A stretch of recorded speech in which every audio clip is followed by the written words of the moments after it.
Reka twongere tubasuhuza n'ubundi abakurikiye iyi channel yacu, YouTube channel ijoro ntirikorerwa. Channel yashyiriweho kugira ngo ibwira abantu inkuru nziza, ibwira abantu icyabakiza, kuko abantu benshi bararushye, abantu benshi bagendana kurimbuka mu mitima yabo, ariko kandi ntago bazi icyabahesha ijuru. Niyo mpamvu rero tuba twafashe uyu mwanya kugira ngo tuze tubwire abantu icyabakiza, ariko kandi tubabwire n'ikibazo bafite, kuko buriya abantu ntabwo bazi ikibazo bafite cyangwa se urubanza bavuga rw'ibyaha uko ruteye, ariko naho rwakomotse. Mbashimye Imana rero ko n'uyu munsi twongeye kugaragara hano ku ijoro ntirikorerwa kugira ngo tubwire abantu ubutumwa bwiza, uwo batura ku bubata bw'icyaha, bakaba intungane, bakaba batagatifu, bakaba mu isi badafitanye ikibazo n'Imana, bazi ko igihe cyose iherezo rizashyirwa kuri uyu mubiri twambaye, kuko n'ubundi n'uw'igihe gitoya, ariko bakaba bazi ko iwaba ari mu ijuru. Ibyo rero ntabwo umuntu ashobora kubihaha mu isoko, ntabwo ushobora kubyigira mu ishuri, nta kiguzi na kimwe kibaho ushobora kubigura. Rero uyu munsi nifuje ko abadukurikiye bamenya uburyo Imana yatanze agakiza kandi kagatanga ku buntu.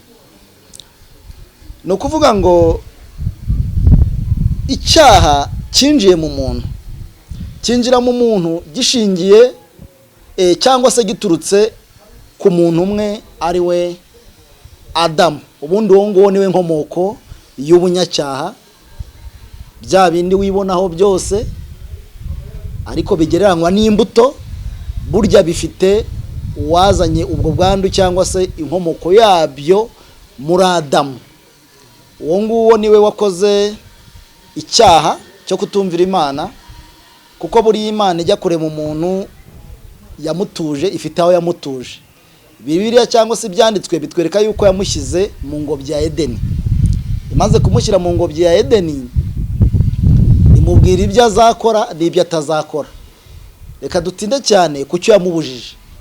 Imana muri Edeni ngo hari harimo igiti, ibiti byinshi, ariko hakabamo igiti kiri mu ngobyi hagati kimenyekanisha icyiza n'ikibi.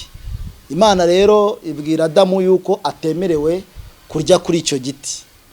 Igihe cyarageze, inzoka cyangwa se Satani aje mu ishusho y'inzoka, iraza ishuka Eva, imubwira ko Imana yababeshye, imubwira ko kurya kuri icyo giti ntacyo bitwaye. Hanyuma rero Eva yumvira inzoka, ariko arangije ahereza no ku mugabo we, ari we Adamu, babanduye icyaha gutyo. Iyo niyo nkomoko y'icyaha. Numvaga rero kuri uyu munsi ari aho ngaho twatinda cyane, kuko burya utazi yava ntamenye yajya. Utazi ikibazo ufite ntushobora no kumenya uburyo cyakemuka. Nibyo rero twasobanuraga hano, ariko ni nabyo isi cyangwa se abatuye isi bakwiriye gusobanurirwa, kuko n'ikinyoma cyaramamaye kibwira abantu yuko abantu baba abanyabyaha ari uko bakoze ibyaha, ko umuntu avuka ari intungane, ndetse ntibatinya no kuvuga ko umwana avuka ari umumarayika, ariko ntabwo ari ukuri. Ibyo ni ibihamywa n'abantu, ariko ibihamywa n'Imana biruta ibihamywa n'abantu.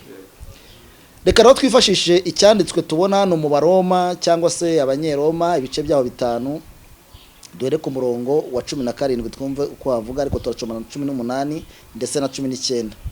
Haranditse ngo, kuko ubwo igicumuro cy'umwe cyateye ko urupfu rw'imikwa n'umwe, ni nako abahawe ubuntu busesekaye n'impano yo gukiranuka bazarushaho kwimikanwa ubugingo n'umwe, ari we Yesu Kristo. 18 nuko rero ubwo igicumuro cy'umuntu umwe cyateka abantu bose bacirwaho iteka, ni nako icyo gukiranuka cyakozwe n'umuntu umwe cyahesheje abantu bose gutsindishirizwa bagahabwa ubugingo. 19 kandi nk'uko kutumvira Imana k'umuntu umwe kwateka benshi baba abanyabyaha, niko no kuyumvira kumwe kuzatera ko abenshi baba abakiranutsi.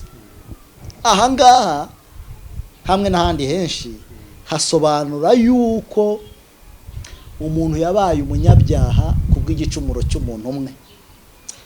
Iyo bavuze n'igicumuro cy'umuntu umwe basobanura neza yuko ari uwo dukomokaho, ari we Adamu.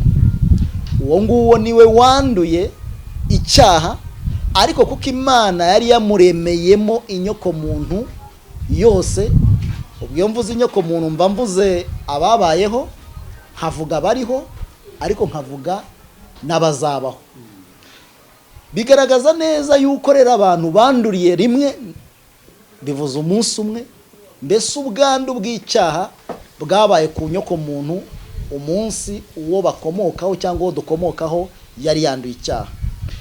Aho rero niho isi cyangwa se abatuye isi bakwiriye gusobanukirwa bakahumva neza, kuko nk'uko nabivuze mbere, ikinyoma cyaramamaye, cyangwa se abantu bose bazi yuko baba abanyabyaha kubera, ndetse bakabashyiramo n'ibyiciro, baturira n'umunyabyaha cyane, uyu ni bukeya, ariko nabivuze yuko ubwo ni uburyo bw'abantu. Bibiliya rero igaragaza neza yuko twandurijwe hamwe.